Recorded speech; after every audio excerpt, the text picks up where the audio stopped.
Hi, my name's Noel. I'm a psychotherapist. Welcome to my YouTube channel. Do subscribe while you're here. If you're watching this video on my website, then why don't you go into the contact page and enter your details there, and I'll send you these vlogs on a regular basis as I make them without any effort on your part. Today's video is about the difference between self-loving activities and narcissistic activities or narcissistic personality traits. Is self-loving narcissism? We think of narcissism as something that's about being self-absorbed. Is that the same as being self-loving? I don't think so. I certainly don't think so at all. But how would you know the difference? I guess one of the things to think about first of all is, why are you doing any of these self-loving activities? If it's really to enhance your place in the world in relationship to other people, and it's the in relationship to other people bit which is important, then I guess that's the ultimate test that you're not just narcissistic. A narcissist is very much self-centered and doesn't have a connection to other people really, except to see other people as sort of objects to be manipulated, or as things that get in the way and then destroyed if they do get in the way. So is your self-loving activities bringing people towards you or pushing them away, sort of giving you more power over them? If it's pushing them away and giving them more power, then you need to think sort of carefully about what you're doing.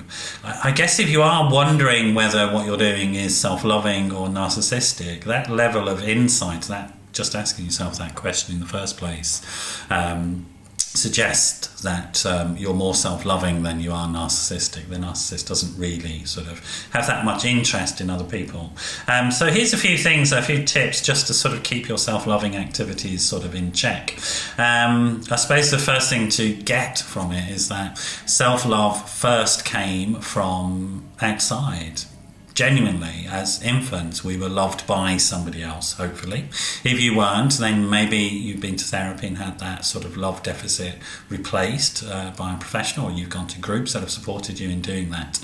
But having that ultimate sense of self comes from connection with other is absolutely crucial in maintaining sort of a healthy sense of self, a healthy sense of balance with the world, and healthy relationships with other people. So in that context, practicing self-love is about replenishing yourself so that you are more engaged with the capacity of others to be loving in relationship to you.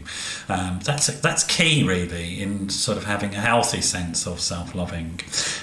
Also think about who you share your goals and dreams and activities with. If you're generally shouting them at the world, that's a slightly more narcissistic behaviour. You know, look at me, I'm the big I am, all that sort of stuff. Generally we share sort of selectively with people when we're being sort of relatively healthy about our relationships to others. So only certain people might know about all your plans. Some people might know about some more of the less important ones, but it's that sort of sense of having, if some people are close, some people are slightly more distant, some people are even more distant. So you're not broadcasting all the time. If you're broadcasting all the time, really ask yourself what your motivation is there. Is it just to sort of get one-upmanship, or is it really to improve your life vis-a-vis other people?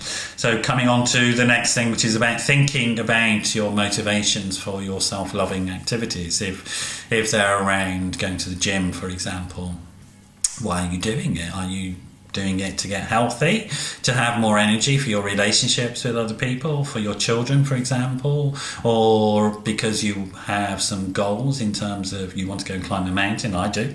I like climbing mountains, so I go to the gym a lot to improve that, so I can enjoy my life sort of sharing the mountains with other people. If those are your goals, then it's relatively healthy, the sort of relationship to going to the gym. If your goal is just to look ripped and that sort of surface appearance thing, then we'll sort of have to think about that. I mean, the two goals are not in opposition. You can want to look better as well as feel better and perform better, but it's the feel better and perform better is the sort of healthier end of the spectrum.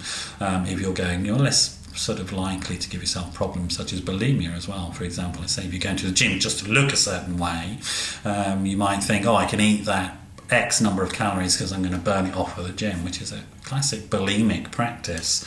Setting healthy boundaries around yourself and around other people, those are important indications that you are sort of in a good, healthy relationship to your self-improvement regimes.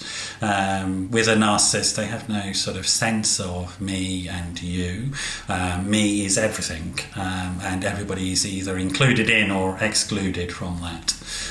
So thinking about sort of who and what and how you share things, and who you include in your plans, and who you include in your self-loving activities, those types of things are really important. And are you sort of doing these activities and sharing them with people, maybe to inspire them or to win one over on them? Well, I guess if you're sharing it to inspire people, then I guess you know that that's a slightly healthier attitude than if you're doing it to win one over on people. Thinking about win-win is really important. So when you're sharing your successes, sort of do so from a position of just encouraging other people to come on board and inspire them to try and improve themselves. So those are a few things to be thinking about in terms of your sort of self-loving activities. So to keep yourself in a healthy relationship to those types of activities, what sort of activities are we talking about? Your exercise, your food, your activities that improve yourself in terms of going to